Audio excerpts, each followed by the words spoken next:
Hello friends, welcome to അനസ്മോനു vlog. ചപ്പാത്തിയുടെയും ഇഡലിയുടെയും ദോശയുടെയും കൂടെ കഴിക്കാൻ പറ്റിയ കിടിലൻ റെസിപ്പിയാണ് ഇന്ന് നിങ്ങളെ പരിചയപ്പെടുത്താൻ പോകുന്നത്.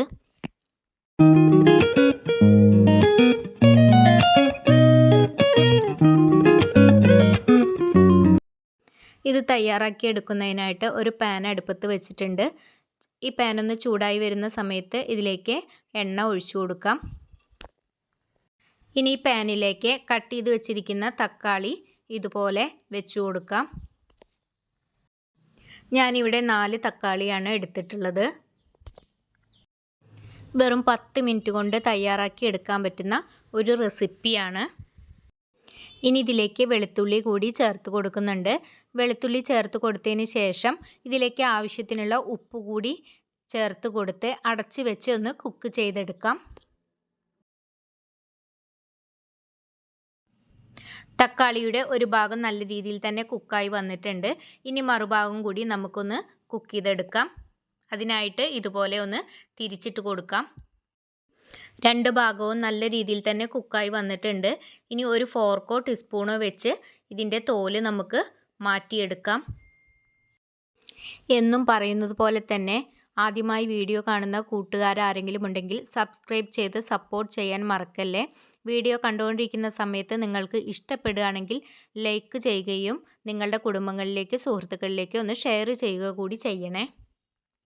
തക്കാളിയുടെ തോലെല്ലാം മാറ്റിയതിന് ശേഷം പാനിൽ വെച്ച് തന്നെ തക്കാളിയും വെളുത്തുള്ളിയും നല്ല രീതിയിൽ ഒന്ന് ഉടച്ചെടുക്കാം. നല്ല രീതിയിൽ ഉടച്ചെടുത്തതിന് ശേഷം ഒരു ബൗളിലേക്ക് മാറ്റാം. ഇനി ഇതിലേക്ക് പൊടിയായി അരിഞ്ഞു വെച്ചിരിക്കുന്ന സവാള ചേർത്ത് കൊടുക്കാം. സവാള ചേർത്ത് കൊടുത്തതിന് ശേഷം ചെറുതായി അരിഞ്ഞു വെച്ചിരിക്കുന്ന പച്ചമുളക് കൂടി ചേർത്ത് കൊടുക്കുക. എന്നിട്ട് നല്ല രീതിയിൽ തന്നെ ഒന്ന് മിക്സ് ചെയ്തെടുക്കാം.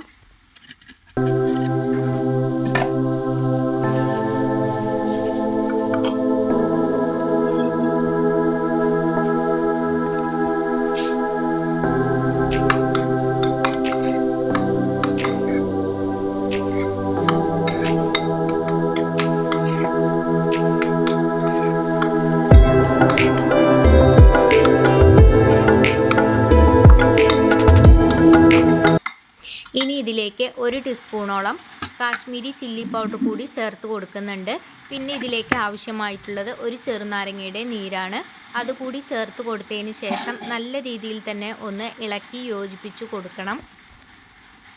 ഈ ടൈമിൽ മല്ലിയില നിങ്ങളുടെ കൈവശമുണ്ടെങ്കിൽ ചെറുതായി അരിഞ്ഞിട്ട് അതുകൂടി ചേർത്ത് കൊടുക്കുക.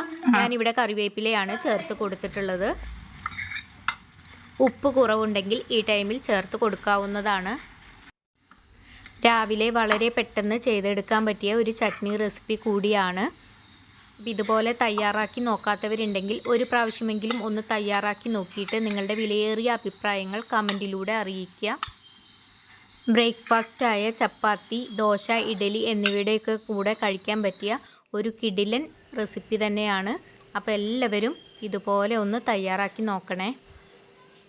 ഇതുപോലെയുള്ള നല്ല നല്ല വീഡിയോസൊക്കെ നമ്മുടെ ചാനലിൽ ഉൾപ്പെടുത്തിയിട്ടുണ്ട്. അതൊക്കെ കാണാത്തവരുണ്ടെങ്കിൽ ഒന്ന് കയറി കണ്ട് സപ്പോർട്ട് ചെയ്യുക.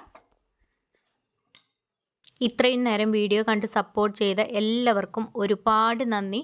അടുത്ത നല്ലൊരു വീഡിയോയുമായി കാണുന്നതുവരേക്കും എല്ലാവർക്കും ബായ്.